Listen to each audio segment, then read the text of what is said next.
ஃப்ரெண்ட்ஷிப்ல உனக்கு யாருன்னா துரோகம் பண்ணிருக்காங்களா? இவங்கள மாதிரி என் லைஃப்ல வந்து பார்க்கவே கூடாது. பண்ணிருக்கான். என் ஃப்ரெண்டு ஒருத்தவன் பாலான்னு ஒருத்தவன்.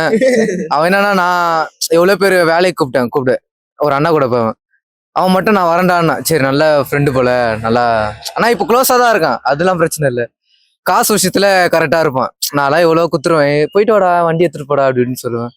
ஒரு நாள் அவன் போன்ல ரீசார்ஜ் இல்ல, இப்படி ஒரு ஐடியா இருக்குல்ல, இந்த ஏர்டெல்ல வந்து *567*3# குத்தா 1 GB கரெக்டா கொடுப்பாங்கன்ட்டு அதை எடுத்துட்டு இருக்கான் போல. நான் மறுபடியும் எடுத்துட்டேன். எதுக்கு எடுத்த அப்படின்ட்டு என்கிட்ட சண்டை போட்டு, நான் 30 ரூபா புடிச்சுட்டு தான் உனக்கு சம்பளம் தருவேன், சம்பளம் அவர்கிட்ட குத்துட்டாரு. அந்த 30 ரூபா கேட்டா நானே குத்துருவாங்க. புடிச்சிட்டு குத்தோன்னா எனக்கு ஒரு செத்துட்டேன். எக்ஸ்ட்ரீம் த கோருக்கு போயிட்டேன் நான்.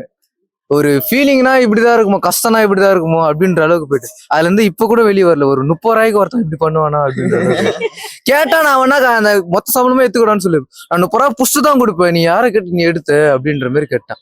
இப்ப கூட ஷூ கேட்டா அதெல்லாம் தர முடியாதுன்னு சொல்லிட்டான். அதுக்காக என்ன பண்ண முடியும், அவனை தூக்கி போட்டா போக முடியும். இருந்தாலும் அவனை நினைச்சிட்டு வாழ்ந்துரும்.